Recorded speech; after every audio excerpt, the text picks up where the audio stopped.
Hello! Today I'm talking with Marit Van Dijk. We talked about the jungle gym career path, how she discovered an introverted part of herself during COVID, and how everyone online has her size. I'm Yves Hanul from Who's Agile. My pronouns are he and him. Welcome to my channel. You see a lot of agilists around me on this screen. If you want to hear me interviewing, please click that subscribe button because these are the people that I've invited so far. If you think I'm missing people, let me know in the comments. And that like button, well, if you liked today's interview, don't forget to click it. Hello everyone, and hello Marit.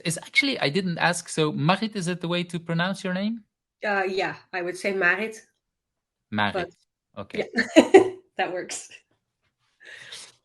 And kind of jumped into that. And Marit, I'm in Belgium here, and oops, I didn't do the right screen on my side. That's not good. So I'm in Belgium, and you're in Amstelveen, and we're going to ask Google to go a little bit, and it's not that far away. So of course, not the exact location. It's not our goal to help stalkers, and. It's a little bit after 10 o'clock on my side, and if I'm correct, you're in the exact same time zone. So for the people that don't know you, say us a little more. Who are you? What do you want people to know about you? Okay, so I have worked in IT for 20 years. I'm currently working as a developer advocate at JetBrains, and I've been there for a year now. So still trying to figure out what a developer advocate is supposed to do. Before that, I worked as a software engineer at bol.com, which is an online retail platform in the Netherlands and Belgium. So you might be familiar. I am. And I've learned from a few conferences and a few people. I'm not even sure that's where I first met you, but anyway, this is one of the places that is really doing some really nice things Yep. inside the Benelux, I would say.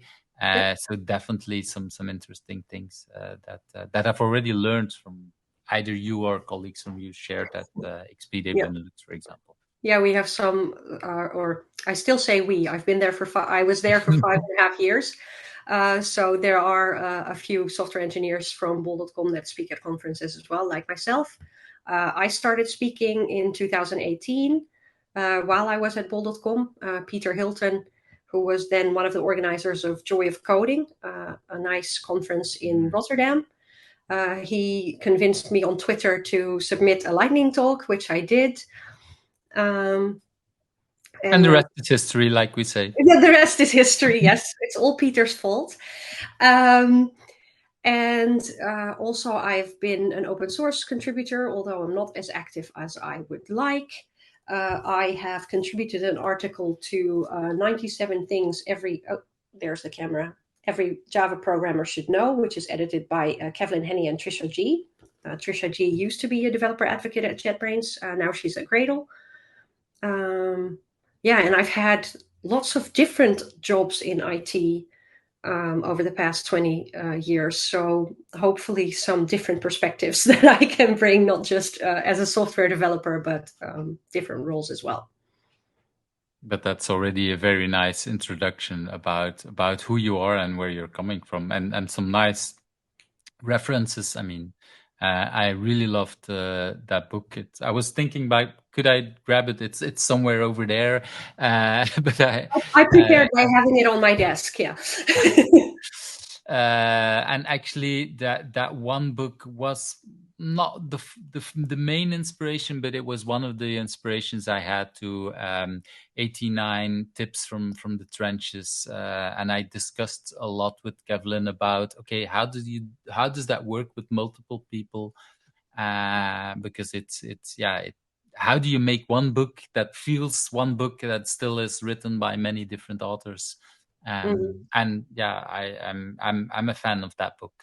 I'm a fan One of of the the things I whole. like about it is that it sometimes gives opposite perspectives. So, one person saying certification is good and one person saying certification is bad, and why, which I think makes for a nice balance. because there's a reason we always say that the answer is it depends, and the most interesting part of that answer is usually what Exactly. it depends on. So um, Yeah, but it was for me also one of the discussions I had with Kevlin. I remember, or I'm not sure if it was with Kevlin, but a few people that written similar kind of books. It's like, okay, what if there is a tip that I completely disagree with? Should I publish it? And yeah, I felt like yes, I should, because it's really about okay, different opinions, and it's not just my opinion. So it's good to have different kind of ideas, and so that's indeed. And if you have two opposite things, yeah, you could both agree with, it could be both disagree with, but that yeah, it's about bringing opinions, and that's especially so nice about a book with so many different kind of tips. It really brings a broader perspective. So yeah, thanks for sharing and being active in the community in general. I would say that thanks. we all learn from it, huh? That's for We're me. all learning from each other, which is my one of my favorite things. I'm also learning by being part of communities and learning from the people in those communities. So um, Yeah, and sometimes by sharing something, you get some questions, and you actually learn more than your participants in a way, because you're just like, oh, okay, I didn't even think about that, and yeah, then we're all learning together at the same time. So exactly. it's one of the nice things. Okay, I want to move to that very first question. What is something that people usually don't know about you, but has influenced you in who you are? So that was a difficult question. um, so You're not the something first to say that. that comes up in work. So what not everybody knows is that I took what I would like to call like the scenic route to software engineering. So I learned Java at university Mhm. around 1999, I think. And then I took a bunch of other jobs in IT. So I was an information analyst, I was a functional designer, I worked as a project manager, and didn't do any programming. And then through a reorganization at a previous employer where they went from a waterfall model to an agile model and got rid of lots of project Program managers and yeah. management. They went from having a lot of program management jobs to very, very few program management jobs. And we all had to reapply to those jobs. But of course, there were people who had way more experience than me who got some of the remaining project manager jobs. And I got more of an IT specialist kind of role, so more of a DevOps role. So I had to basically relearn Java and started doing test automation at that time. Um, Mm. so I haven't been programming for 20 years straight all of my career, but sort of got back into it and found out that actually, hey, I really enjoy doing the programming and writing automated tests, because at least at the end of the day, you always have something to show for it. Even on the Mm. days where you can't get it to work, you at least know, okay, this and this and this is not the way to get it to work. So you end up with at least some knowledge, so some kind of result of your day. Whereas as a project manager, sometimes you work really hard all day and end up further away from your goal, which can be extremely frustrating. So, I Yeah, found out because these damn people that you work with, they just don't do what you expect them to do. people are the hardest part of computer Oh science, God. right? So, Right. I just found out that I really, really loved the programming. So I really dove into that and went from being a test automation engineer to being a software engineer to now being a developer advocate. Um, but yeah, It's a really nice story, because indeed, like you kind of say, a lot of people do it in kind of opposite way. Like they start as a programmer and they might end up as a project manager, as a kind of okay way to sometimes we call it grow, but not always people are happy about it. And what you're saying is, well, you didn't start out as a developer, but now you're working it, you're doing code, and you actually see, hey, there is a big part that I like more because of the results of each and every day. You yeah, see what you've done. You can look at things and you can say, okay, that's what I've done, and it's yep. I really, and it's, yeah, I've coached a few people that moved on, became team lead, and then later said, well, that indeed, that working with these people, that's not always that nice. Can I not go back to computers because that's easier, and I know how they work, and or at Mhm. least if something goes wrong, I know that it's my fault and I can do something with. And with people, sometimes it's very strange, and they react in a way I can't debug, or I can't find out what And needs to sometimes they have happen. other stuff going on, and it might not be Mm. you. They might have other stuff going on that is, not making them susceptible to whatever you're trying to get them to do or work with them on. Um, You where say sometimes, and I think it's probably in many many cases, maybe most cases, that okay, something else, because we bring our whole selves to work, and that indeed then and in some companies we're not allowed to talk about it because they think like, okay, let's not bring others, but it's there, it's always there. And if yeah, we're not allowed to talk about it, then you don't know it, and then your colleague reacts in a very strange way, and you think like, okay, what did I say wrong? And it turns out that whatever happens in this person's life, yeah, and maybe it was just a bad night of sleep, and maybe it was something really really bad. And I think well, I think many people here, and both of us, we have all seen that kind of things with well, with colleagues, I would say. yeah. And if you're lucky, you have a team where you can share what's going on, or if you're distracted for personal reasons, and it's a safe place to do so. But unfortunately, not all workplaces are like that. So, Exactly. and I have to say, I've Well, been lucky over the past years. I feel very supported at JetBrains now, and for the most part at Bull.com. Although I've been had lots of different teams and lots of different managers, but I've had amazing teams there where people were super supportive, um, which is very and very important. it makes a huge difference. And if you're still happy and you still talk about we as Bol.com, that kind of means that it really feels ingrained. And of course, you moved somewhere else where there is a Yeah. new me. But at the same time, it also feels like, okay, I really felt part of the company.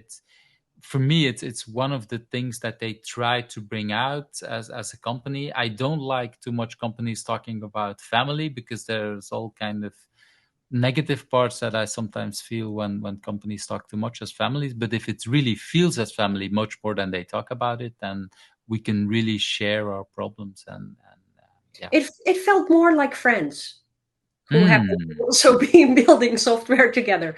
To be fair, most of my friends also outside of work are software developers. So I That don't kind of know, it's helps. a certain type of person that we end up We meeting. Even flock together. if we meet new people, usually at least one of the couple will be a software developer. My husband is Hmm. also a software developer, so which has the upside that we can talk about work and the downside that we can talk about work. We can only So talk about work, or so our oldest is like, yeah, I don't want to be a programmer when I grow up because all you do is complain, which, fair. But yeah. Yeah, you're not the first on the show to talk about that and to say this. That I need to think. I can't come up with the names, but there's at least 2 or 3 episodes where there is a person that says, "Okay, both me and my partner were into IT, and our children clearly said this is not what we're going to do," and some Mm, of them still end up being in IT, and others completely different. But okay, that's like always hard to predict. mm. Let's talk about prediction and talk about different kind of roles. If you had not been doing what you've been doing now, do you have any idea what could have become of you? Or and sometimes people see that is was there anything that you were destined to become when you were young? No, I growing up, um, people ask you like, so what do you want to be when you grow up? I had no idea, to the point Mm, where when it was time for me to go to university, we or my father actually ended up sending me to a psychologist who specialized in taking kind of, I don't know if it was like personality tests and aptitude tests to mm, help give you advice on what might be a good thing for you to study or a good career for you to aim for. And And did there's that help? yes, because I did recognize myself in the advice that they gave. Hmm. So they were like, okay, so we think you should study psychology because you're very interested in this, you're good at this, you're not so interested or good at that, which really made sense. So I did end up studying psychology at first, Hmm. which is very, very interesting. But I didn't really have an idea of, okay, what kind of job could I do with this? I didn't want to Hmm. become a therapist, for example. And while I was Because then studying, you would need to talk to these pesky people again all the well, time. also, but I don't know if I would be able to. I don't think people are pesky. I love people. I mean, I Hmm. love Yeah, I was certain just people. I joking. Yeah. don't love people in general. Maybe are not great, but individual people are amazing. Um, I was worried if I became a therapist and people would tell me stuff that they were struggling with, that I would be taking that home and it would affect me. So Right. I wouldn't So feel like that you would absorb all the yes, problems of the world and that you would not yes, be able to, yeah, I yes. can And then I definitely see wouldn't be that. able to help them. So I didn't think I had it in me to become a good therapist. So that was not something I wanted. I didn't know what I wanted to do with a psychology degree. But while I was working on or studying psychology, I met some people who were studying in Dutch sociaal-wetenschappelijke informatica, or translated social science informatics, which was a mix of social science and computer science. So Hmm. that already felt more applied and more like something that I might be able to get some kind of job in. So, what it studies is really the interaction between people and computers, whether one on one in the sense of usability of computer programs, or what contributes to the success or failure of IT in companies, or what is the impact of technology on society as a whole. Um, how is talking to you over the computer different than talking to you in person? Should we meet at a conference, or talking to you on Twitter, or and does that facilitate having a meaningful conversation or not, and why? So all of these things are super interesting, but especially the level of using IT in organizations is something that, of course, has been part of my career for 20 years. So it was something that was more practically applicable to find a job. So I was in my then second year of psychology and switched to study social science informatics, and that's the degree I ended up getting. And then I've always had jobs that were sort of in between the people and the computers. So, as an information analyst, you're talking to users, trying to understand what it is that they need, and then talking to developers to help them build the thing that the users need. So, um, And I can imagine that it's also because at some point you took the role of developer, but the fact that you knew a lot about how users were thinking and about all of that, that it made you a better developer, and in a sense that you were not just pure writing out and typing out your code, but you were actually thinking probably more than most developers about, okay, how is this impact the user? How is this going to work? Is that something correct that I see, or how um, Yeah, I would say that I would usually try to focus on, okay, what should it do? How should it work? Thinking of examples and different scenarios, Hmm? also with a test automation background, thinking Hmm. of, we have this user story. The business analyst sketched a generic description of what the feature should do. But if I look at Mhm. that and I go, okay, in this case, it should do this. In other cases, does it do nothing? Does it do something else? So just like, you know basically drawing a diagram of decisions for myself to make sure that all of the information is there, and asking a lot of questions up front rather than just building something and have it not be the right thing. Mhm. I can definitely see that, and that, yeah. It's also interesting in a sense that, well, you said, okay, I stopped from psychology, but at the same time, there is a lot of psychology involved in it. It's not indeed a therapist where you need to work, but at the same time, it does involve understanding a lot of how people are in many of the roles. I would say, even back to, you were said in the beginning, you're now a developer advocate. You're still trying to figure out what it is, but it's again much more talking with other developers, which are Yes. also people, and okay, trying to help them one way or another, Yep. probably a lot with the tool and everything that JetBrains is offering. But at the same, it's again a lot of talking, working with people, I would say. Yep. Absolutely. So it's yeah, it's always amazing for me how people move and merge in different kind of things. And I have children who are now in at the moment at university and thinking about what will my career be, and it's like, this is the most important decision. I'm like, it's an important decision, but things will move on. There is, in these days and age, not many people that stick and do one thing.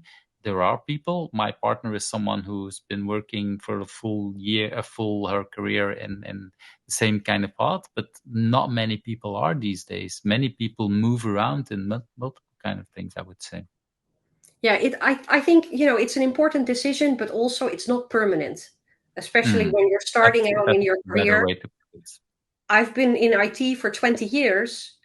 I probably have more than 20 years to go if we ever get to go retire. It depends. There we are again.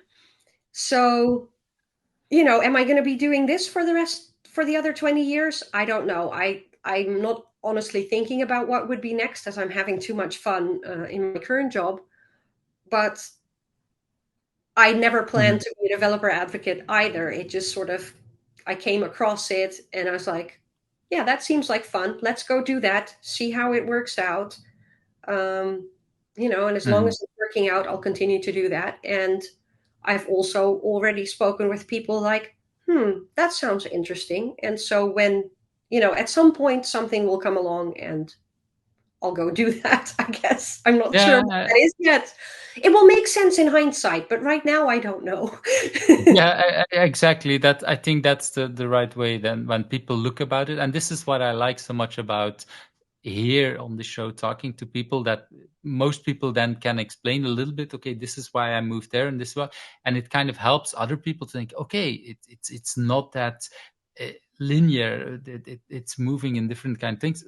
The bad thing about it is that sometimes people think, oh, there was a real plan. No, there was no plan. It was just or it was a plan that evolved year after year or something like that, in most cases in a very agile way, I would say. Yeah, or maybe the universe had a plan, but you also have Mm. to recognize the plan and take the right step towards Dare to something. jump. Yeah. So I've heard, so there are people who use a metaphor of a ladder for a career where you move up. Mm. But I've also heard people say it's a jungle gym. So sometimes you don't move up, but you move sideways, to do something else, which might not be a step up in terms of, career, linear career progression or making more money or having more responsibilities or whatever. But it's still a good move for you because you go to a company that has a better work environment, or you go to a team that has a better work environment, or you go work on something else that is also interesting and you learn a bunch of new stuff that you will then be able to use in next steps. So I yeah, really like that your metaphor of it's jungle not gym, mine. because I've heard yeah, this. If I remembered who coined this, I would tell you. I unfortunately don't remember. people can try to put it in the comments if or if you know it before we publish it, we can add it. But I really liked it also because it was one of the parts in gym in school that I really liked, and not many and many people with me, I would say, which is also interesting because that's a little bit how it is also in life. Is that when it's not just a linear career, but there is more options. Yep. In many ways, it's much more fun for many people, I would say. Yes. I want to move to that next question. What do you consider your biggest challenge at this moment, and why is that a good thing for you? So, something that I've struggled with all my life and continue to struggle with is finding balance. If I find Mm. something that I really, really like, I tend to kind of go all in. So, one of the things that I really like is going to conferences, speaking at conferences, meeting people in the hallway, and sharing our experience and learning from each other.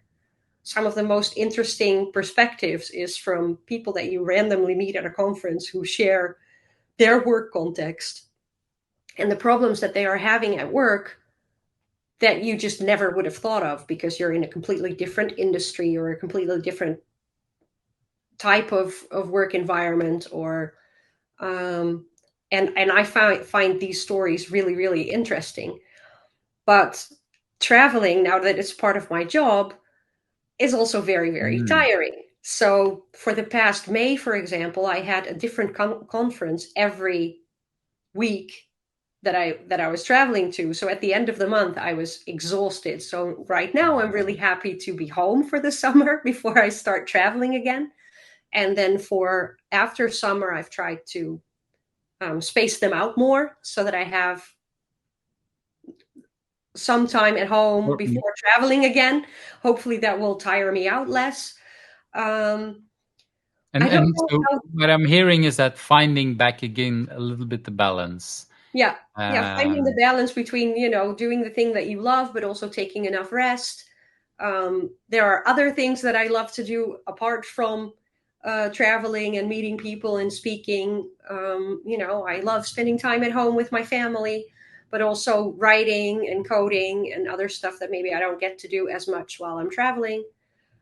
So finding that balance is always hard for me. I don't know if that's a good thing for me. If that's good, I haven't been able to figure out why. but Um, the fact that you realize that it's hard, it makes you also think.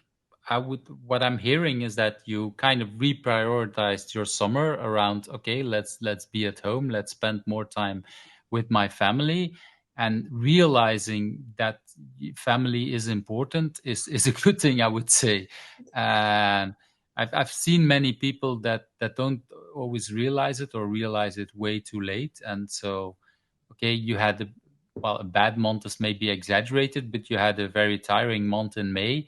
If you already realize that after a few months like that, then it's already good that you can look again and reprioritize and find that balance, I would say. yeah, and I really, Uh, really love how flexible my current job is in that, um, I get to change my priorities and I get to try stuff out. And then if it doesn't work, change it and find a better way. Um, that's really wonderful that you have a location, or you have a company that supports you in these kind of things.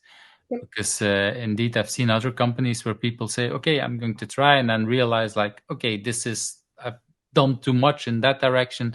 And then people say, yeah, but the results are there, let's focus there. It's like, wait a minute, but yeah, maybe the results were there because it was just for 1 month. But if I would do it for 6 months, there would be no results anymore, because I would be completely exhausted and I would not be able to recharge I myself. would So I would not be able to make the kinds of connections that I made during that month if I was doing that 6 months in a row. Because after yeah, 1 month, I'm like, okay, I'm done peopling. I need to go introvert in my own room now. I recognize that, and I think, well, I think many of us had the opposite. Of course, the last 2 3 years with COVID, a lot of us were like, okay, we're at home. And for I know a lot of people that said, okay, it was really good for me, because I really need to rethink about my priorities. And they realized during that period, like, okay, before that was maybe a little bit too much, but then we're well, the world is opening up again, and then we're all of a sudden, we're a lot of us were everywhere, and we're in unbalance again. And we need to now look with what we've learned and see, okay, can we do that in a better way? And what I'm hearing is that you're aware of it, and you probably haven't found the right balance, or you're still trying to look Got it it. up what works. But Yeah. it's Yeah, and I always thought I was an extrovert.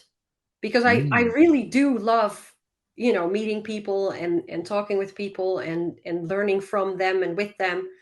But after spending 2 years basically at home, I don't know if I've unlearned how to be around people all the time and to Mm. have, input and noise and, um, or if, I don't know, You maybe I discover something else. discovered that I'm also actually fine doing my thing by myself in my own home, and that I kind of need a balance between the two. So It's an interesting thing that you say because I've heard it already from a few people. I don't think I heard it on the show yet, but I heard it indeed from a few people that said I was so living the extrovert life because that's how the whole world is organized. And then all mhm, of a sudden we had to stay at home. And in the beginning was like, well, this is awkward. I cannot talk to people or I have to do it remote and whatever. But after a month or two, people realized, hey, there's actually something nice about being at home and being in my cocoon and having, yeah, having boundaries. And okay, I can still talk to people, but I can, okay, so I think probably not everyone, but a lot of people, well, many people at least that I know, have discovered another way of balancing and another way of connecting with people.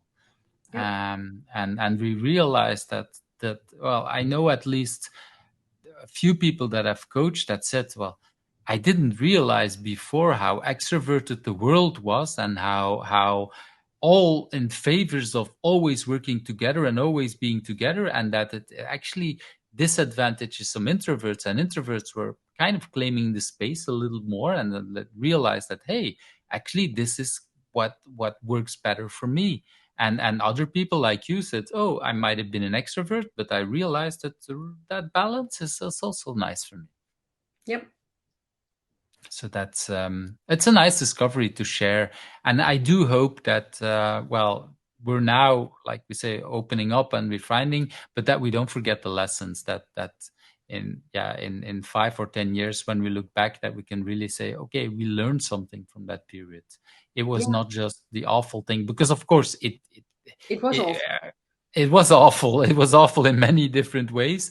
And so I'm not here to say that it was the best thing. That definitely not. But many people, I think Joshua Karyovsky here as well said, is that I discovered I could also spend time with clients and then go cooking a little bit and then come back, and or just do the laundry a little bit for 5 minutes as a break and then go back to training, and have a different kind of balance and saying, Yep. okay, in my family, and doing things. So that's yeah, a lot of I us, can well, go for a walk in the middle of the day and, have some of my best ideas there.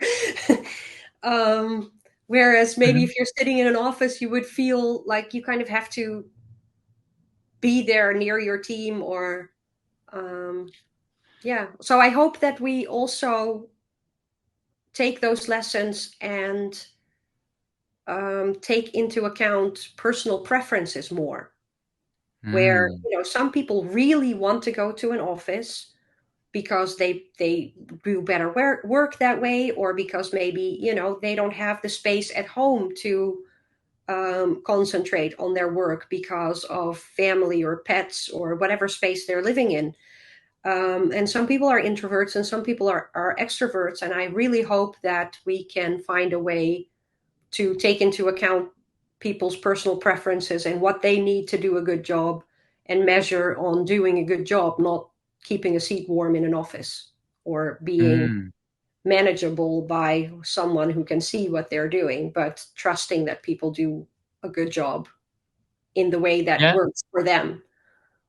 And what I like about what the way you put it is with the whole spectrum about, okay, let's keep our preferences. And there was um, I talked to someone who said, I really like to actually go now in an office, not of my own company because that's too far away, but I actually go to a co-working space. I sit there with people who have totally not working what I'm doing, but I can have a small little chat in between things, and I can focus back again. And a little bit like you said, there's the creativity of other people talking a little bit, focusing again, and before that would have completely been impossible if it would be in the office that would always be at the big office 2 hours away, and finding out what is needed. And so we definitely I hope with you that we look much more at the preferences, and we realize. And for example, I have friends who have have kind of some specialities, some kind of disabilities, and for them going to office is not always possible just physically. Hmm. And then being able to work from home, because there they have all the equipment, there they are able to work, and actually they can contribute to companies, and they have access to companies that they will never be able to work for before, because these companies before said you have to be in the office. Well, your office space is not made for a wheelchair, so I can't work here, but I can Exactly. work from home. And there is actually someone that I worked with that said, actually, most of my colleagues don't even know that I'm in a wheelchair. They just know I'm working from home. And because of the way the things are set up, they don't always see it. Sometimes it's brought up, but they kind of forget it in a way. And then it's like, that's a lot more natural, and it opens up work for them. And at the same time, let's face it, we all have difficulty finding good people.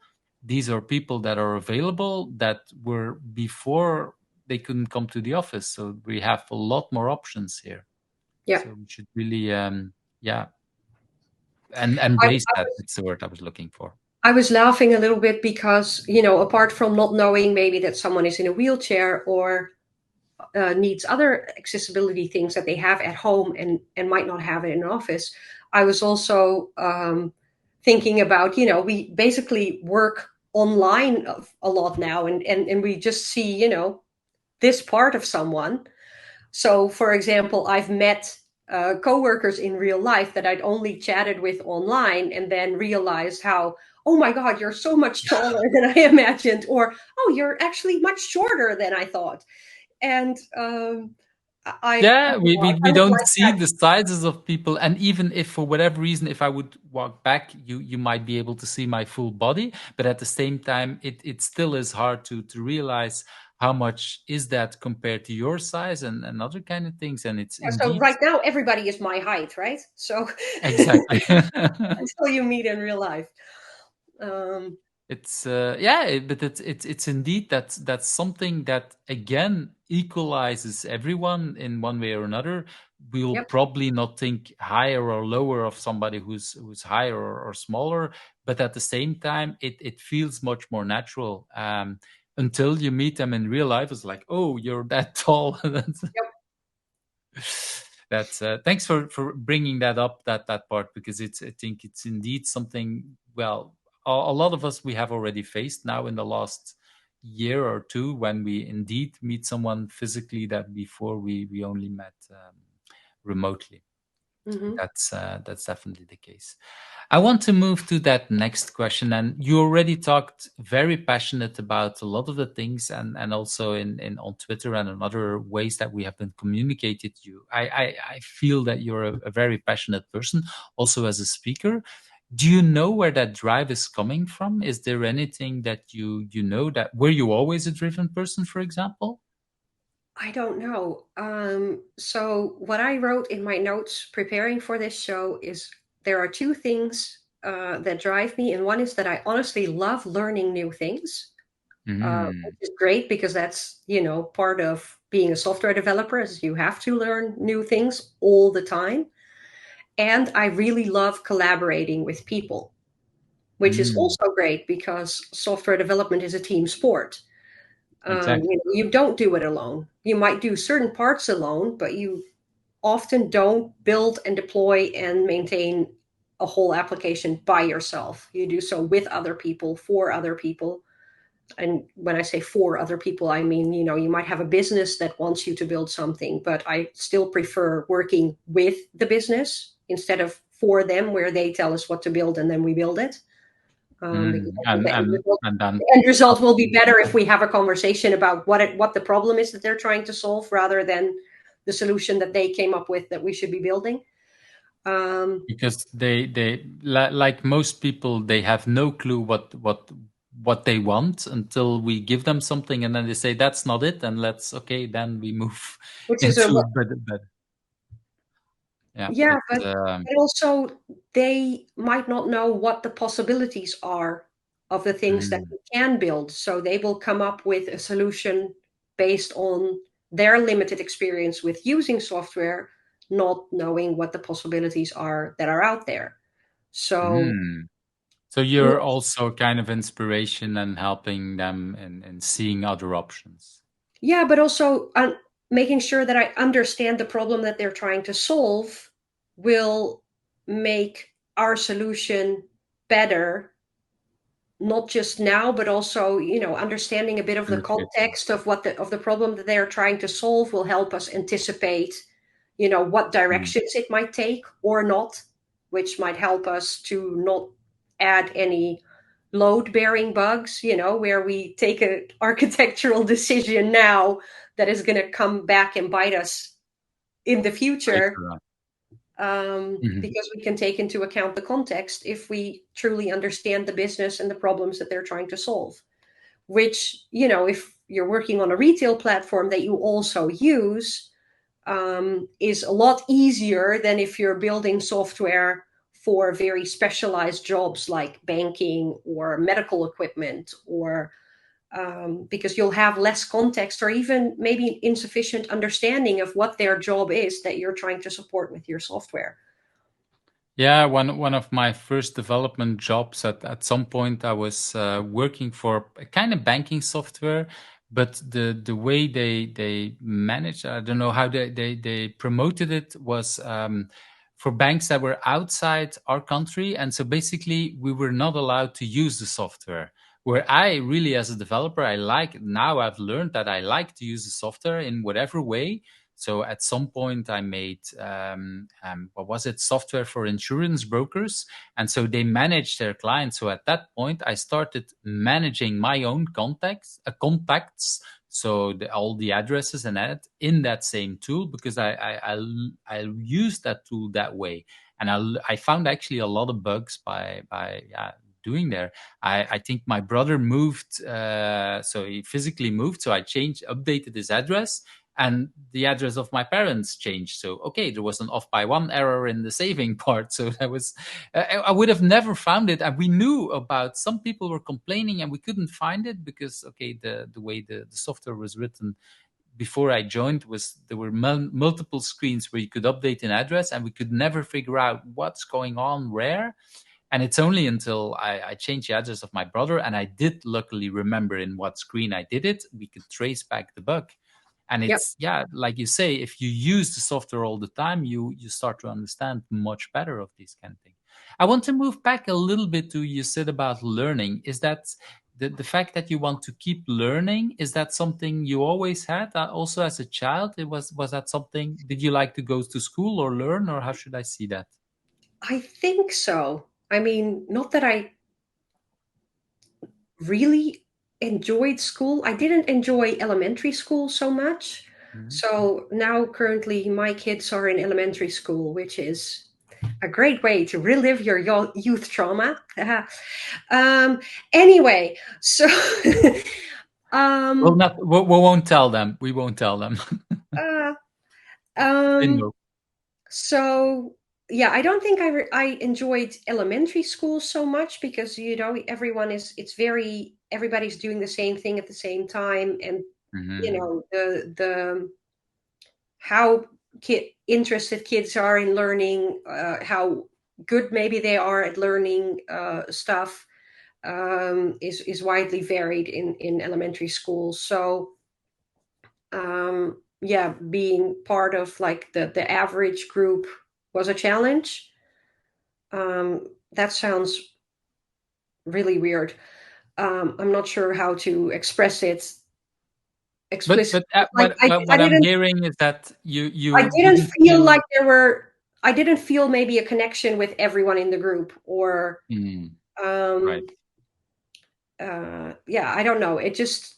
I didn't really enjoy elementary school. I like high school a lot better. I did like learning certain things. I would always be excited, oh, what are we going to learn this year?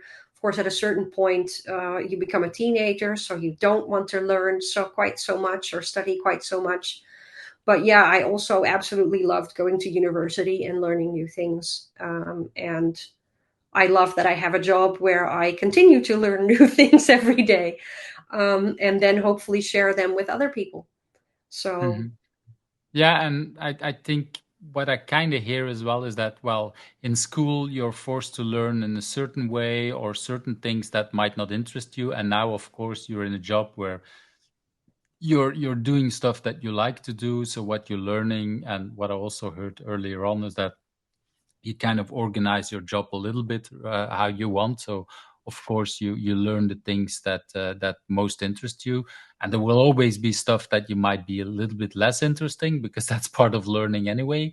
um but yeah, you it's it life in that way is completely different than school. But that's also why I yeah. was asking, because I see that with many people, and it's like you say, with children, we don't always realize, and they don't always understand, like, how could you like learning? Well, okay, learning in a later phase of life is completely different than schools for many people, I would say. Yeah, and I think your summary is correct in that, as you get older, you have more control over what you study, or Mm, what you in elementary school, everybody's learning the same thing in the same mm, way.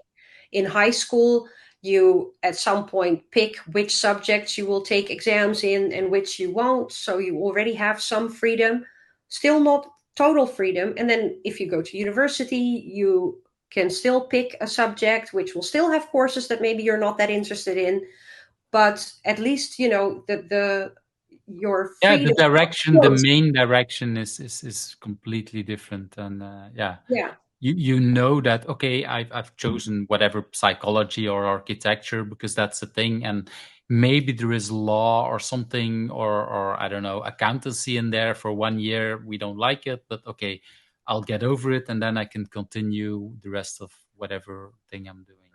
But Psychology most had of what, statistics, for example, which was not my favorite.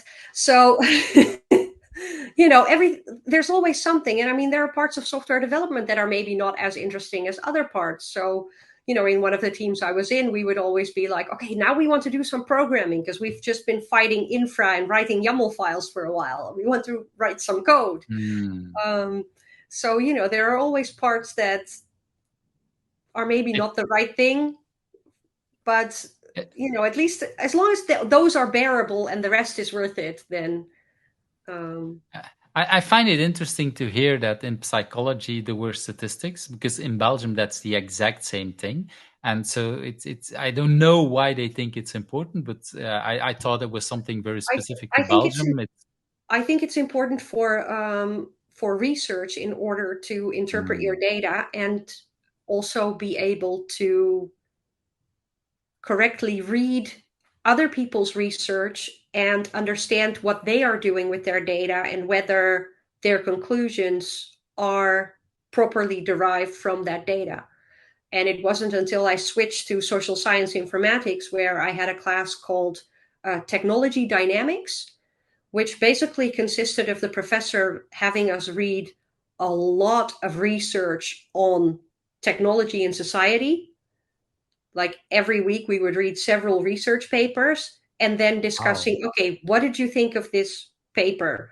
What did you think of, the premise? What did you think of their hypothesis, how they researched it, the data that they had, the analysis that they did on their data, the conclusions that they drew from that, and really basically picking apart the research to make sure, okay, we know what a good research paper looks like, and we know that if oh, this study found this and that, does how their true is methodology and does their data actually back that up, or were they very creative in picking their data and removing outliers to make it say what they wanted it to say, which I think but is. I agree there that when you where you started that whole story, is that is might be a very important thing to know in psychology, but you didn't learn the extra part in psychology. And also, I would say a lot of people that are going for psychology are indeed people who are interested in becoming a therapist and not so much in the research. So it's interesting that somehow it's always there. And I see definitely reasons for having it, but maybe again, not for everyone. And in Belgium, at least, it's in the first year.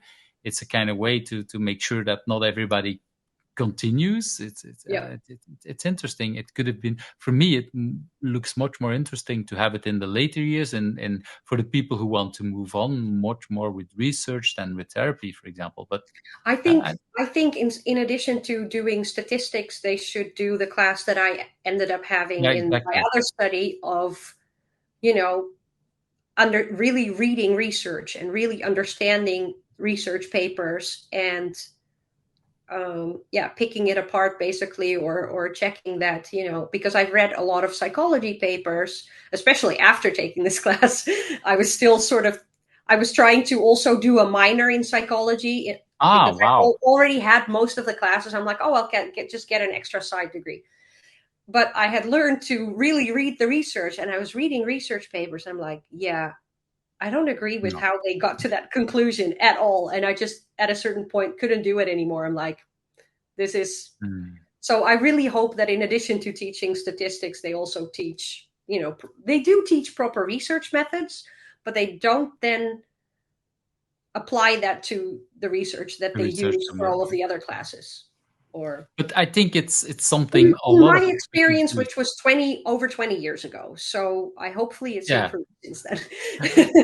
That's always when we talk about studies, that things have changed and moved on, of course, and hopefully for the better. But I really like what you say, because it's indeed something a lot of us we could use. There's a lot of fake data, fake news going on the last few years, and indeed sometimes it's backed up by data and about sciences, and then it actually you almost need to be a researcher to understand which parts are correct. And I think all of us, we sometimes fall into the traps that we say, oh, this is because we somehow already believe it, and then we have half of the research that we don't really understand, and hopefully we take more time, but sometimes we don't always take the time, and then we're very quickly into a rabbit hole that's completely wrong. Yeah. So I much mean, more there's people. confirmation bias, of course, in that, Mhm. things that confirm what you already believe ring more true. But yes, I think maybe data literacy and research literacy, or science literacy, should be part of not just university degrees, but maybe part of elementary school in a very basic way. Definitely high school, or media literacy can be a thing. Um, you know, I know that my daughter, who's now 15 years, had some kind of media literacy at some point. I realized I've never looked at the course, so I don't really know how deep it went. But I know that when she originally talked about it, I was like, okay, good that they kind of discuss it. And I noticed, for example, with my children, and I don't always like when people use smartphones all the time, but when we have a discussion at dinner table or whatever, at least someone will pick up their phone and say, okay, you just said this, let me look up. Oh no, this is not true, or whatever. So I see them much more going into fact checking everything I say, and part of it is of course checking what their parents are so they're saying, giving but you the also in subtitles that you can do on a tweet, basically. Like, yeah, that's what okay. it is. Yeah, so some of these things indeed. Yeah, Okay. my kids are more like, hey mom, you have a phone, you can find the answer to this question. So, because they want to learn something, they're like curious about something, and then we just use it to look up information. So yeah. Yeah, but that's I see a lot of that. I think that's much bigger, and I know that, for example, of course, when we were growing up, there was no phones, there was no internet, but we did have an encyclopedia and encyclopedia, and I know that my father sometimes said, okay, for this you can look that up, and I sometimes did, but not as often as we do these days on the phone. It's much more interesting. And I noticed that my children know a lot more about the world because of that. Things that I would never know, and that they just pick up and they say, okay, let me look it up, and fact checking each other and everything. So I hope that this next generation is indeed much better than all of us are. Unfortunately, we have limited guarantee that the information that we find on the internet is actually correct. That's So, the other part. That for the is indeed. encyclopedia, at least someone has edited and fact checked it. So what you find there, will at least reflect what was thought of as true at that time. But yeah, Yeah, I once asked ChatGPT about me, and let's say 80% was correct, but there was 20% that was completely not correct. So that was that was interesting to see that. And what was more worrisome is that later on I checked about a niece of mine, and everything that was there was much more true for me than for her. So it was like, okay, this is completely wrong. yeah, So that was somehow linked to me, and that was not that good. And of course, it's almost impossible to check with ChatGPT where their resources are, where their data is coming from. So we need a lot more to do that kind of stuff. I want to move to that next part and about biggest achievement. And before I want to go, what I realized when I asked this question to many people is that there is actually a question below that, is that because asking for biggest achievement is basically asking people to brag. And is it easy for you as a person to brag about yourself, or is that hard? it's hard. it's yeah, it's not easy to be like, okay, shameless self promotion. Mhm. So I But wrote down. this is your opportunity. So I already mentioned that I have an article that is in the 97 things Mhm. every Java programmer should know, which I think is pretty cool. So that was my bragging. But the other thing is that um, speaking at my first conference was a big achievement because I Mhm. was extremely nervous and I have very little memory of actually being on stage. It was a lightning talk, so it was 5 minutes. And Peter Hilton, who I mentioned was the person who convinced me to submit for that, he said it's 5 minutes. It'll be over soon. If you don't like it, it'll be over soon. So don't worry about it. Of course, what he later said he didn't tell me was it could be worse. You could end up liking it and wanting to do it again, which was Which true, is the unfortunately, because then you go through the whole thing again. And especially like my first few talks, I was just extremely nervous, and I cannot watch the Mm. recordings of these talks because I can tell from my face and my voice that I'm nervous, because you have this tension and then your voice sounds different, and I can Mm. really tell, and it's very uncomfortable for me to watch. But I did also really like, going to the conferences and meeting people and then having the discussions after the talks that I'm giving, where people come up with questions, or they talk to you later in the hallway and they come up with, okay, so I'm working in this context, etc. So I would say that's a big achievement because it was scary, but I did it anyway, and look where it got And me. you kept going one way or another, Yeah. even if and I really I want to thank you for the fact that you say watching back your own recordings, because this is something many people hear and say.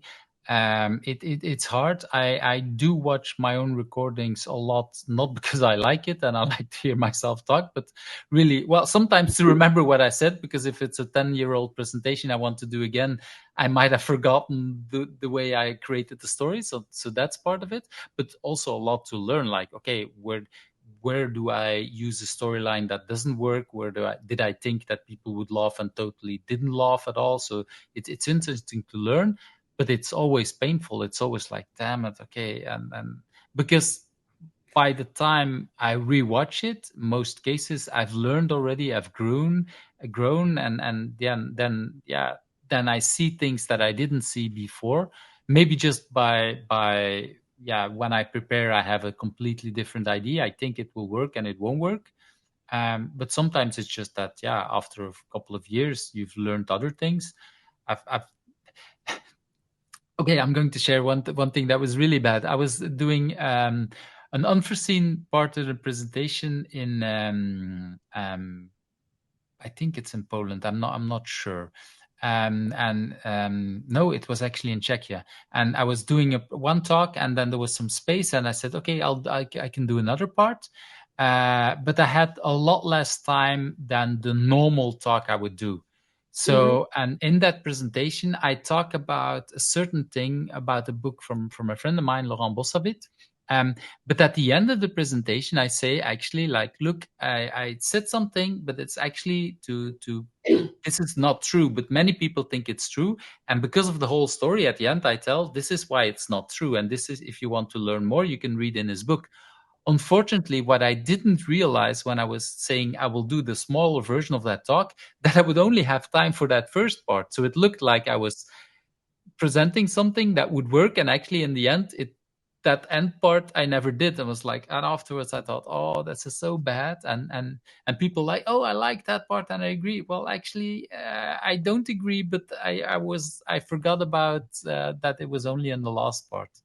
And so if I see that, I don't think that presentation is still online, but at some point I saw it and I was really like, oh, damn it, that was really not. And sometimes I don't know if you've ever been that, but sometimes it's like, okay, we have some extra time in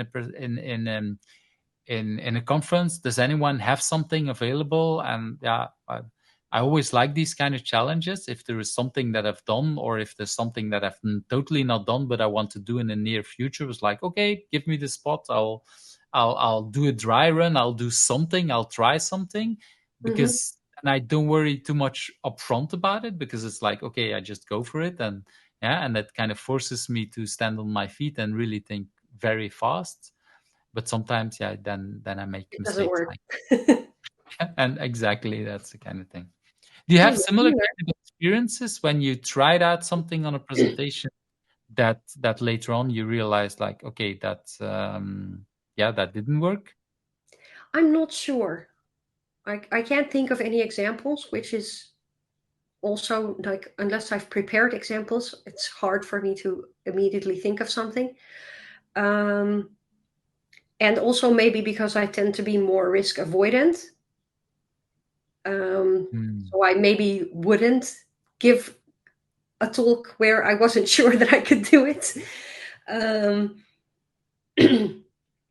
But yeah, so no, I can't think of any examples where it didn't work. Which is good as well, which is a nice counterexample. Yeah, but or it means that I need to step out of my comfort zone more. So that you need to dare more and need to. Okay, yes. Yes. That could also be, but that's not up to me to decide that for you. It's up to you to see if you're ready for that, and if it's true. Maybe it's not. Huh? I want to move to that next question. Do you have a personal agility tip to share? So I wrote down work iteratively and gradually improve. And as an example for that, I wrote that this is the way that I prepare talks. So I will submit an abstract having some idea of what the talk could be. When that gets accepted, you end up writing the actual talk. But usually I have some kind of idea or an outline of what the talk will be. But then, if it gets accepted somewhere, then you have a deadline of when you should be delivering that talk. So you have time to write the talk. I don't work well under pressure, so I tend to take more time to prepare. So making sure that I have it well ahead of time. And what I've started doing now is to find local meetups or Java user groups, in my case, where I can do the talk in a smaller setting and sort of do it as a tryout to see what works and what doesn't work. Maybe get some feedback of stuff that I can change before I do it at a conference. But what I do is I will write the outline. It sounds a little bit like what I sometimes see stand-up comedians do. Like they say, okay, we'll do a very small version of 5 minutes in a comedy bar or something like that, and then 10 minutes there and 10 minutes there. And after a year, I have so many 10 minutes that I now have a of course. 2 hour show that is kind of But working you get to together try enough. the jokes in smaller batches. Yeah, maybe. Exactly. Um, you know, so I will do the outline of the talk. I will basically write, probably in words or in bullet points, what the talk should be about. Then I Mm. start creating slides so that I have something that I can run on my computer to talk about. And I will actually use the timer on my phone to set it to, what is the standard 45 minutes of a talk, set the timer to 45 minutes and run through the talk. And as I'm running through, I will write down notes of, oh, I need to change maybe the order of these slides so that the storyline works better. But you Or keep talking and you keep when I keep doing. talking, I just put short notes of what I should be doing. So, but I just sort of continue the talk. And then afterwards, I go through my notes. I make the tweaks to my slide deck and to my story. Sometimes it's like, oh, I should really find out more about this thing or research this more or find some data to back that up. Wow. Or, oh, I need a better image to, help sell this idea or illustrate this idea. And then I do that and I make small tweaks and I run through it again and I make my notes and I run through it. So, and then iteratively, it gets better and better. But also, I make sure that I have a version of that talk that I can give at the next opportunity or the next commitment that I've made to give this talk. So you Um, have multiple versions, and you like you say, you iterate over it. And if there is, for whatever reason, I would say tonight, hey, I have a talk on in a Java user group, and somebody is not showing up. Would you be interested to talk? And you basically have one or multiple. Theoretically, I would have something ready. I do tend to, even if I'm giving a talk that I've given before, I tend to do a run through. Hmm. There might be parts of the talk that I need to update if I have screenshots that are maybe time sensitive. So a talk that I've been doing over the past year is on keeping dependencies up to date and tools that can help you with that. So for example, I have screenshots of a certain dependency on Maven Central, which of course, is an active dependency. So there are newer releases. So I need to always update those screenshots. Hmm. Um, Wow. so I always go through the slide deck and update those screenshots. Some of it are parts of IntelliJ that I'm showing, which is also continuously being developed and improved. So I need to make sure that what I'm telling about the features that I mentioned is still up to date. So I need to always at least prepare a little bit for that talk.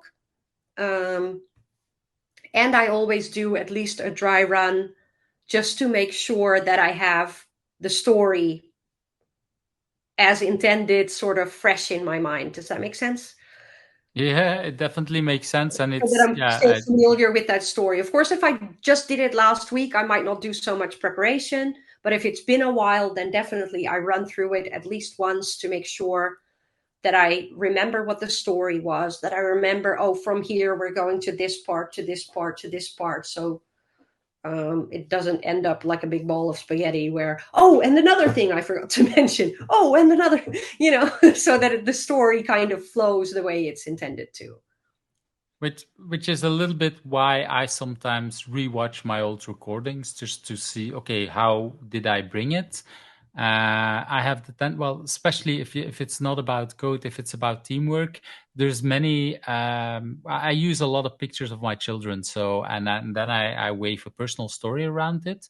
But sometimes I reuse the same picture for different kind of stories. So of course, then I need to watch what story was there in this talk that the flow is still okay, Yeah. And and I but end in a up similar using a kind of lot of way. speaker notes in my slide deck Hmm. as well, so that future me will be thankful, and sometimes present me is very thankful to past me for putting the notes so that I remember.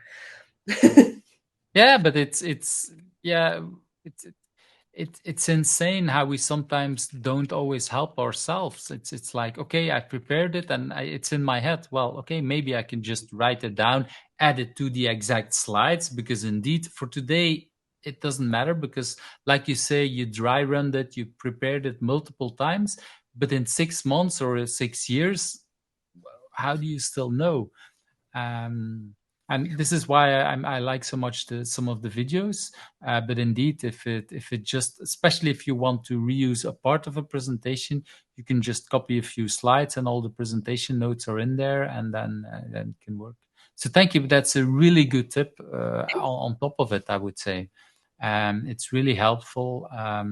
It's also, for me, one of the reasons why I prefer, for example, to do pair presentations, because if I do a pair presentation, I am forced to practice it, because of course timing needs to be there. We both need to know, or the multiple people who are speaking need to know, you talk about this, you talk about that.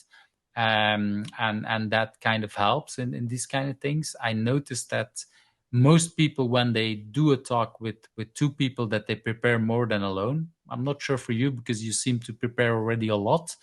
um, but it really helps. That's for me one of the reasons why most presentations by duos are better, because the timing is much more prepared. They know each other, or they might say to each other, and I know I'm a person that might go very quickly over time if nobody stops me from adding yet another story. And if I'm presenting with someone else, they might show me a red post-it saying, "Oh, Eve, we need to speed up a little bit, and let's keep going."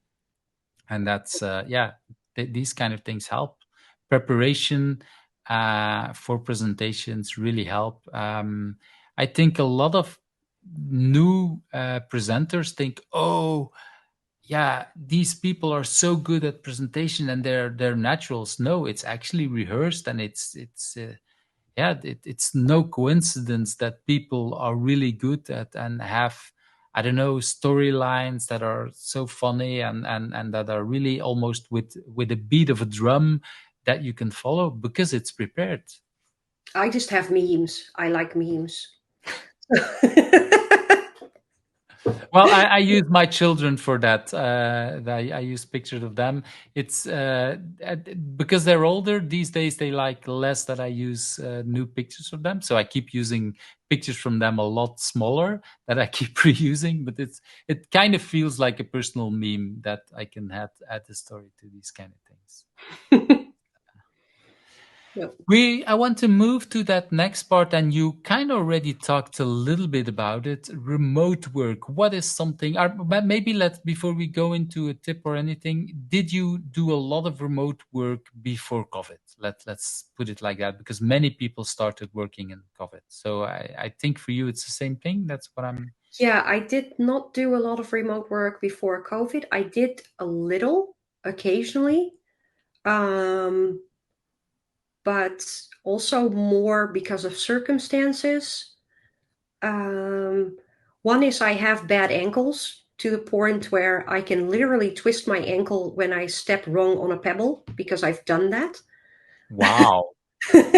Not fun, do not recommend. So I've had times where That was not the tip. That was not the that tip. was not a tip. Well, the tip is don't do that. Uh, Exactly. so I've had periods where I twisted my ankle and was unable to walk, and then had to work from home for a little bit. But that was Mhm. like incidental.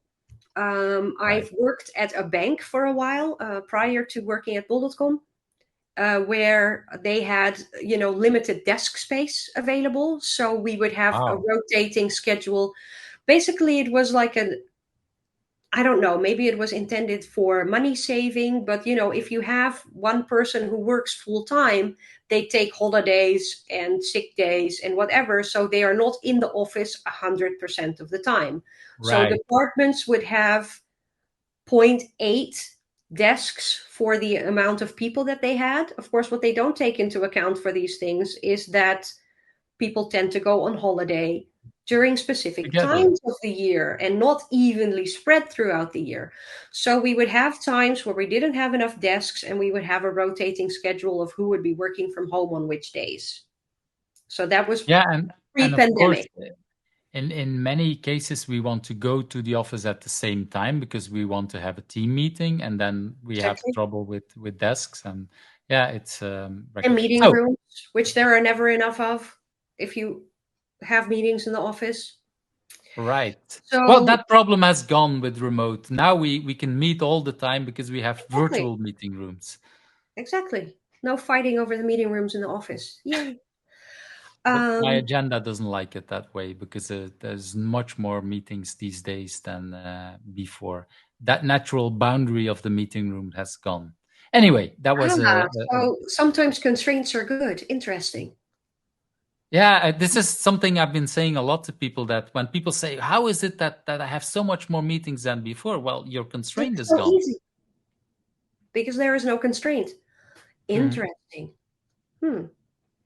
Thanks. So you wanted to Thanks say for sharing something? that Yeah, perspective. That was it's interesting. yeah, I hadn't thought it's about that. something that not many people think about that, but that's what I've seen when people have back-to-back meetings these days. It's like that constraint has gone. It took me like 6 months into the pandemic to realize it, but yeah, I've been talking a lot about it since, because yeah, not many people realize that like you Yeah. say, constraints are sometimes a good thing.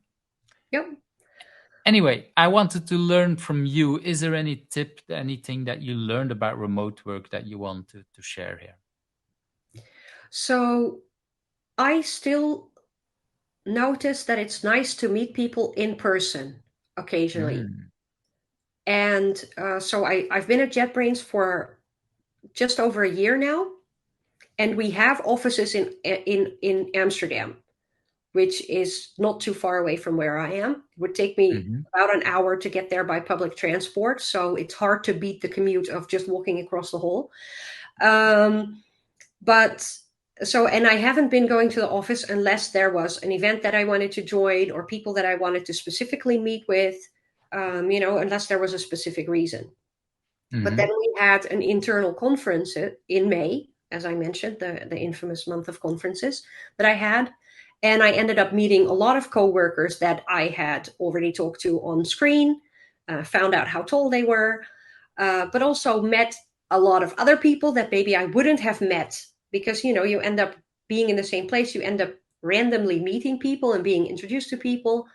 And now that I know more people in the office, I also feel more inclined to go to the office so that I might run into people that I know. It's a Uh, circle. yeah, kind of. And like meeting people in social settings is kind of a lubricant that might also help working together because now I don't feel so like I don't feel a hurdle in contacting someone if I've met them before. Whereas Mm. if maybe I don't know them, I would feel a bit more hesitant maybe to reach out and send them a message like, hey, can you help me with this? Or hey, I have a question about this. So yeah, meeting more people makes it kind of easier to do that. So um, Mhm. Yeah, I learned that I as much recognize as it. I truly absolutely believe in working remotely and that if we are adults and want to do a good job, we can do that from in the way that works for us, and that if we're adults, we can absolutely choose to do it in the way that works for us, whether that's going to the office or working from home or both.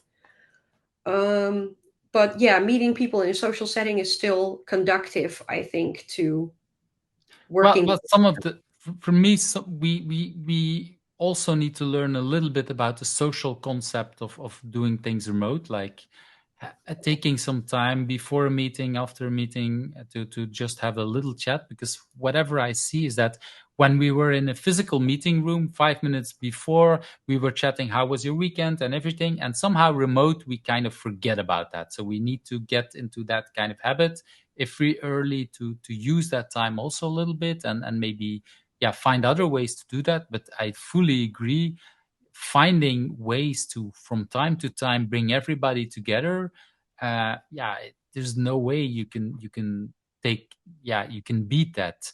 it's, And it's we still we about don't personal connections. And another exactly thing that we do is we have a bot on our Slack that randomly assigns from donuts. yeah, a donut. So randomly Exactly, yeah. assigns someone from our group of developer advocates. So every 2 weeks I talk to somebody else, and it might be people that I talk to more, or it might be people that I hardly ever talk to because we're working on completely different programming languages and therefore products. Um, but it's I really really nice. like that bot. I I really like really, really love it. And then you because you've talked to this person now, if I want to reach out with a question to that person, the barrier is lower for me to do so. Mhm. At least Exactly. that's what I feel. And and it's also the barrier is lower. Well, that kind of conversation is by definition not about work. It's really about getting to know each other. And yeah, I just joined recently a new company, and I do take the time to chat with people, and 20 minutes there, 30 minutes there. And I've noticed that some people really feel like, okay, what's the meeting about? Well, this is about talking to you because I've never met you. It's like, well, this is kind of awkward, or I don't have time. It's like, well, that's the exact reason why I'm doing it. Because I can't wait on Donut to talk to 100 people well, I would need 100 weeks or more. So I don't have that time. So I definitely want to schedule some of it. But for some people, it feels really weird. Like, okay, we need to talk to, But we used to do that when we worked in the office. I've started new exactly. jobs where, part of the onboarding was, oh, you should schedule a meeting with this person, and this person to get to know them just for coffee because Hmm. you'll be working with them. And if we do that when we're in the office, why wouldn't we do that if we're remote? Hmm. Yeah, exactly. Although another thing that I've noticed is that even after having had to work remotely for 2 years during the pandemic, or, not everybody is good at working remotely. So one of the Mhm. teams that I was at, part of in my last job, is we would be having conversations about code, and they would be trying to describe the code, and I'm like, can you show me your screen? Can you show me what you're looking at? Because that would make it so much easier. Now we know what we're talking about, rather than, yeah, the kind, it sort of looks like this. No, show me the code so we know what we're talking about. And then, of course, the tools that help us to remote pair are still underway. We have Code with Me in our IDEs. Um, sorry, But shameless. but well, yeah, but not many people or not enough people know these kind of tools, Know that they and like you exist or say, know how to use them. and Um, it's just, let's face it, it's just the infancy of many of these tools. It's strange that we've been doing remote, we've been doing pairing for a lot of time, but sharing code, we somehow remote, we kind of tucked it away and we kind of shared screens, but we didn't really have tools to do. Where with Google Documents, I for more than 15 years, I can already, yeah, write together with hundreds of people, I'm and it works. laughing because just yesterday I was having a conversation with one of my teammates in a Google Doc. Yeah, Just- but it's. I had and I once heard about students that were doing kind of pair taking notes in a university, and I was like, wow, this is wonderful. And I shared it with one of my children, and they were like, duh, Dad, we're doing this for 3 years already in high school. Like, wow, okay. Just don't tell our teacher. We're just doing it all from our computer. And with 6 friends, they were like taking collaborative notes, and if they had a question, they typed the question in the chat, and if nobody had the answer, then somebody, one of these 6, would ask the question to the teacher. Of course, the teacher would see a lot less questions, but they would have much more interesting questions because the boring or the easy questions they had figured out themselves, and they kind of so that's, yeah, it's a completely different, awesome. and that's what is interesting about that generation. They kind of automatically use that tool. I was like, oh, this is good, I have to share it, and they're like, duh, that's logical, we've been That is doing that. really cool. It's Awesome. the bad thing is that that teacher never knew about it. So yeah, he or she could have, because they've done it for multiple teachers in school, they could have shared it with the whole class and they could have learned as a whole.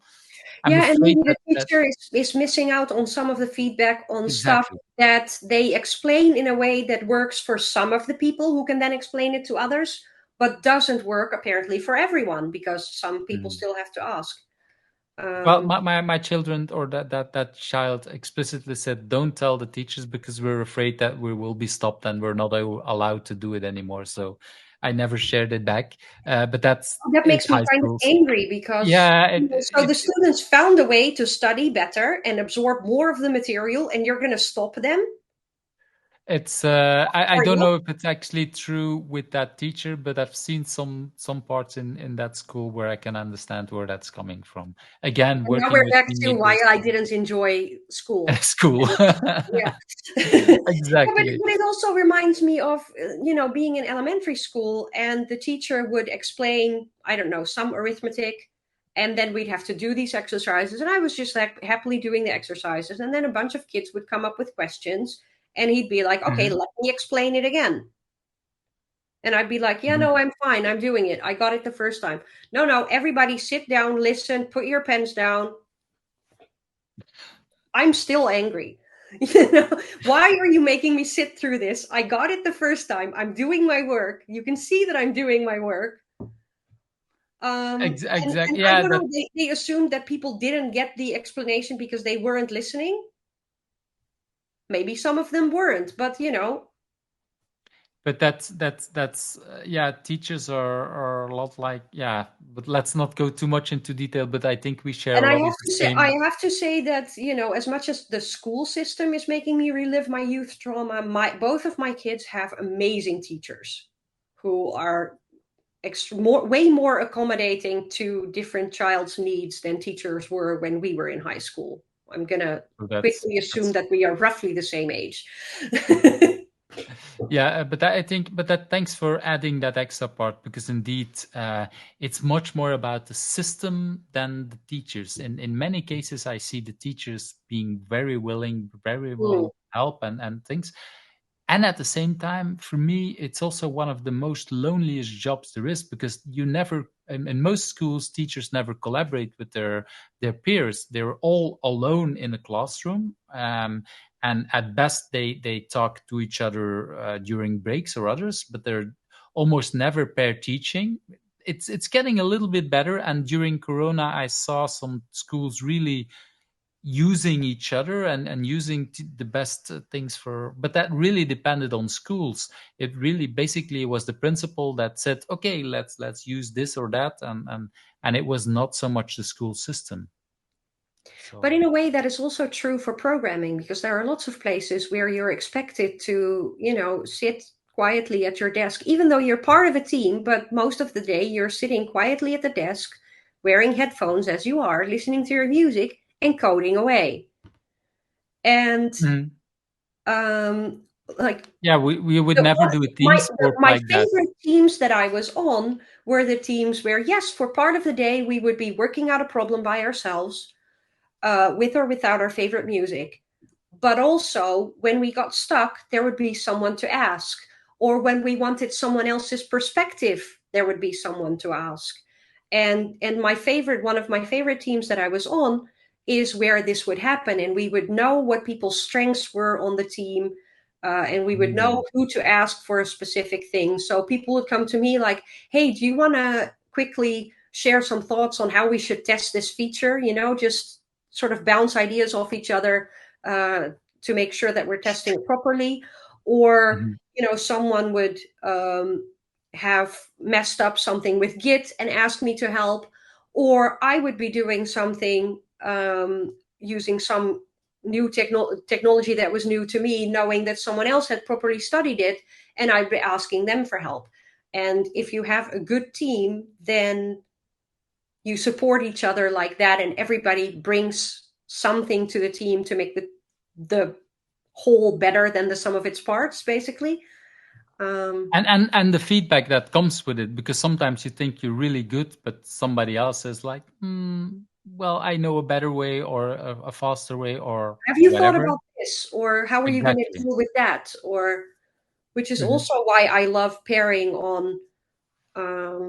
We basically, at some point, we were rewriting part of our application, and the person who was doing that was like, "Hey, do you want to pair with me on this, because you know the domain really well and I have more knowledge of this particular technology that we're working with." And then, Mm. together we came up with a way better solution than either of us would have by ourselves. And I really, really love that part of the job. Yeah, I fully recognize that part. It's definitely I think many times when we're connected online or offline, it's because we have these kind of similar kind of backgrounds and similar kind of ideas on how teamworks work, and of course this is why you're here. Let's move to, because I know we can keep talking probably for another 4 hours, For but we hours, don't I'm want to do sure. it. But so we've already been talking for a very long time. I want to move on. Let's talk about a book that you had, because you really had, I think, an interesting book that you wanted to share.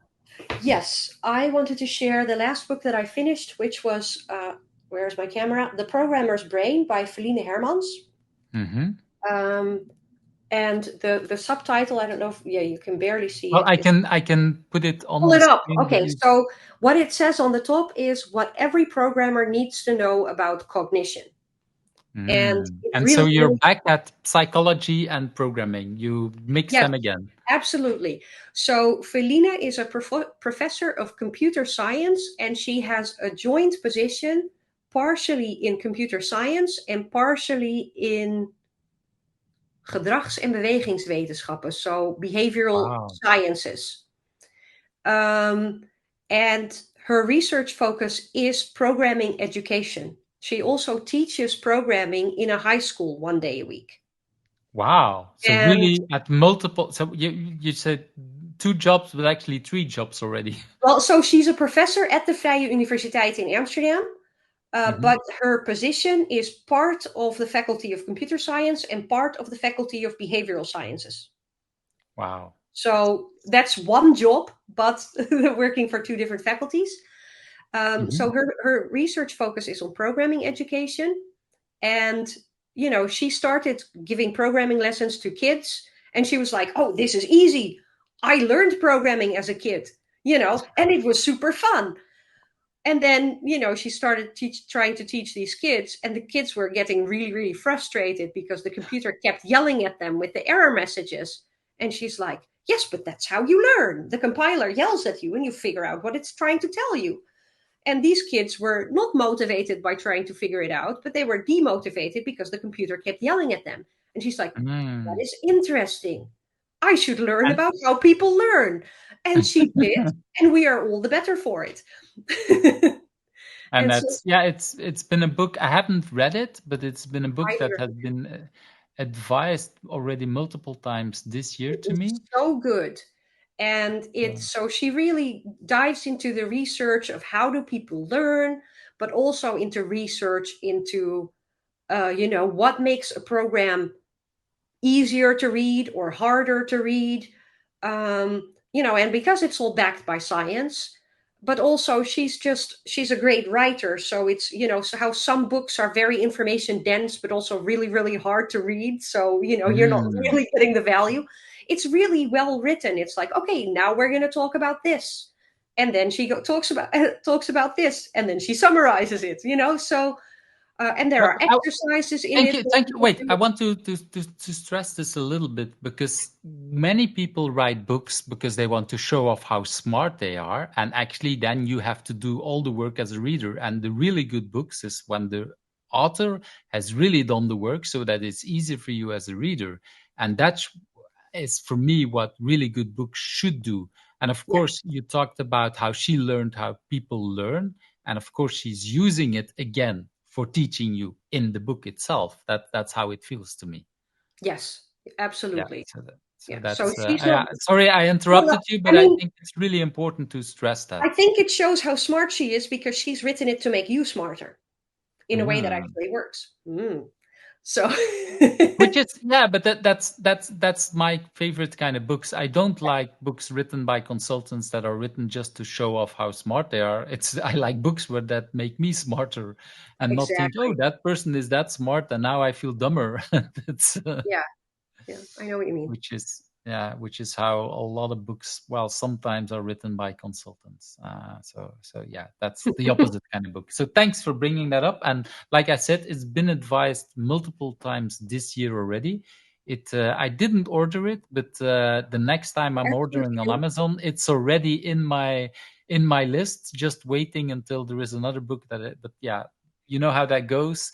It's Yep. very tempting. Already reading a lot of books. I'm like, yeah, I don't not going to order it, but it's there. It's definitely next time I order a few books, that will be on the list as well. Many people, and like you say, the role that you're in, also developer advocate, you need to teach people about learning development. And yeah, I see so many juniors or even seniors that, or people that call themselves senior because they've done 5 years of the same programming where they didn't learn that much. And programming is really about learning new tools and new skills at multiple levels, not just the language, also working with people, working with, like you said, writing. A lot of the code we read a lot more than we write it, so we better write it in a way that we can read it better when next time when we encounter it. That's Also, we spend a lot of time, like you said, we spend more time reading code than writing it, but we spend mm. more time learning to write code than we do learning to read code. So this is Oh going to, yeah, not to skip ahead to whom should you ask next on this show, but Felienne is also the creator of person. Code Reading Club, which is a Oh, club where um, based on the idea that really we should be deliberately practicing to read code more than we are now. And mm. she talked about this in one of her conference talks. And then someone came up to her and said, you know, we really should do that. And they created Code Reading Club, which is a way of deliberately practicing code reading, where they take a snippet of code and some set exercises. And there are a lot of exercises in the book that we just discussed. And then use those exercises to look at the code and learn how to read Understand the it. code. And basically, Wow. the exercises give you a way to approach unfamiliar code. Like, you know, tracking what are the roles of variables, what, you know, sometimes a variable holds a value, sometimes it's to find the best value. There's a framework that someone with an unpronounceable name came up with, and we've used this in our code reading club as an exercise of, you know, reading the code. But also, one of the first exercises is, you know, take a 1 minute look at the code and what do you notice and why. And doing that with the Mm. group is super interesting because people will notice completely different things. You know, oh, I noticed some things that I am familiar with, or I noticed some things that I'm not familiar with. So now I need to know more in order to make sense of this code. Or, you know, what are the most important lines of code in this code snippet? And then people go for, okay, these are important because they help me understand what it does. These are important because they determine the control flow. These are important. We have some testers in our group. These are important because they bring up a lot of test cases because stuff is happening here with lots of different paths. And just discussing that code is amazing because you get everybody's perspectives on it, and that's one of my favorite ways to learn together and learn from other people's perspectives. I Sorry, feel that we can talk about for 2 hours just on code just on reading club as well. that. So that definitely inspired me already. Like I said, I'm working with a new team, and one of the things I want to help out people is get to a higher level of maturity, and that's yeah. I This would already make a used great some way. kind of things, and that looks very similar, but this is feels like a much more structured. So I think I will end up buying the book already tonight or this afternoon, just to see how we can start working with this. And I'll send you Okay, some links also about the code reading club that you can add to the show notes. exactly. I was about They to have. ask that as well. That we can definitely add that. And I want to move because I know we're running out of time. I want to move to that next question. What's a question that I didn't ask you that you still want to answer? So I had put, what do I enjoy most about my job, which Mm, we kind of covered during all of the other questions. mm. Basically, it's people and working with people and learning from each other and with each other, and learning new things the entire time. And yeah, it indeed feels like we have been discussing this all the Yes. time. So, in some things we take more time, and in other questions we can go much faster about it. But it's a good question to also ask each other.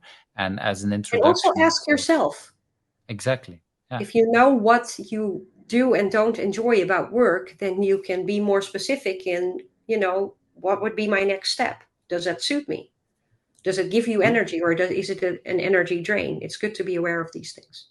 Yeah, can I still do this in my job, or if I would accept another job, could I still do that? And that's definitely something for people to think about. Yeah. Okay, I want to move to that next question about what are people to invite? Who should I invite next? And you already kind of give it away a little bit, I think. So Absolutely, I'd suggest Felienne Hermans, who, as I said, is and a so that is her, if I'm yes, correctly. yes, and she's a professor at the Vrije Universiteit of Computer Science Education. So she wrote the book, The Programmer's Brain. She writes blog posts on her website. She created or co-created Code Reading Club, and also she created Heady Code, which is a gradual programming language, because Wow. she noticed while teaching programming that people don't learn really well when the compiler is yelling at them. So she created Heady Code to kind of abstract away the compiler errors and translate them into more friendly, human readable hints on what you might be doing wrong, and also created it to be gradual. So you learn a little bit and then you learn a bit more and a bit more. So you're not overwhelmed with all of the syntax of a particular language, but you learn gradually, much in the way that you might learn a foreign language. I don't know if that was I what really you, like that. Yeah, but I really but want to stress out indeed the compilers are giving us messages that really are you almost need to be have a PhD to understand some of these things really too yeah, hard. And I hope indeed that this is when more people working on compilers, and of course you're working in a kind of language kind of company that can help out with that, if the tools can help us translate some of these things to give us better messages. yeah, I remember my son being at university, received I think it was last year indeed, received some kind of feedback from a professor about something he had to write. But at the same time, the linter gave a lot of feedback that at first he didn't understand and he kind of ignored. But when he fixed the linter program, because I insisted, like, okay, let's look together and let's try to understand. And I kind of translated a little bit some of these messages so that he knew how to solve them. And all of a sudden, most of the problems that his professor was talking about were solved as well, because the tool had already told him, but he didn't understand it for the exact reason that you said. It was gibberish for him. It's like, what is this what compiler, does this linter, even whatever? mean? Yeah, Exactly, and sometimes it's really hard, and I really like. I'm even more inclined to talk with her to learn much more, because she's solving some of the problems. If we want to have more people into IT, we should really encourage the moment and create the tools for bringing people in.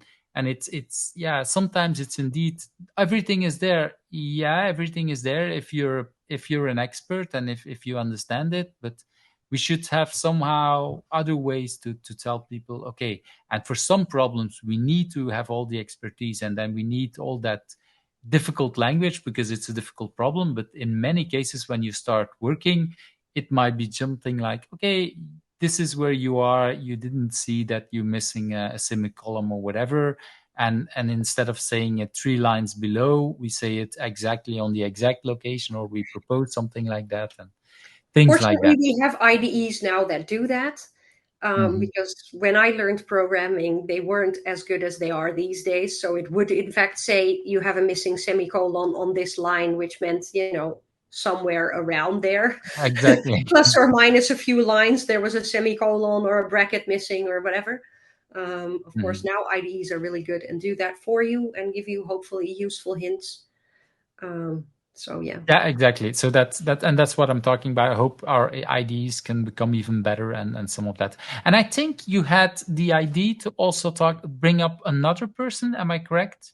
I have a whole list of people that I want to suggest, but the one that I've already mentioned to you is Romeu Moura, who is, according to his That's LinkedIn him, I think. profile, yes, According to his LinkedIn profile, he's a principal agility system and systems thinking evangelist.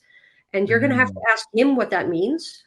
But he's also one of the organizers of New Crafts Conference in Paris, and a conference speaker that we've had at. So I used to help organize European Testing Conference, and he's it's very there. And I opinionated saw about one of his talks a few weeks ago at Joy of Coding. When I was there again, and it was called Bourdieu's Social Theory Applied to Tech, where he's talking about basically Bourdieu's theory. So Bourdieu wrote some sociology. So how do people work together and how do people interact? And then how is that applied to tech? And he leaves it kind of vague and leaves a lot of it as an exercise to the reader or listener. But he's talking about some of that theory and how it might apply to power dynamics in tech as well. And it was an amazing talk, and he can do a way better job of explaining it than I can. But he's a wonderful person. He's every time I talk to him or I hear him or I read him, is like, wow, he always makes me think like 3 times. He's thinking way ahead of most of us. Yes. Sometimes it takes me a few years to fully understand some of his ideas, but I'm a big fan. So I'm really glad that you invited him. So I'll definitely. I hope you'll get him on the show. I hope so too. Well, we've been talking for almost 2 hours. Very interesting conversation, and I think we feel, both of us, that we can talk for a lot longer. Unfortunately, we don't have the time. If people want to reach out for you, what would be a good way to reach out to you?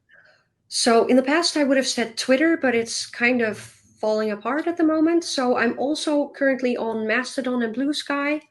But the best place I'll send you the link so you can add them in the show notes. The best place to go would be my website, which is maritvandijk.com. If you put .nl, you'll get my namesake. So .com is me. And that has links to all of my social media, so people can find the one that they use or prefer and reach me there. Or alternatively, they can find me at a conference and talk to me there in person. Wow. Now, there is an idea to talk to you in person. That would be fun. If we're next at a conference together, we should totally do that.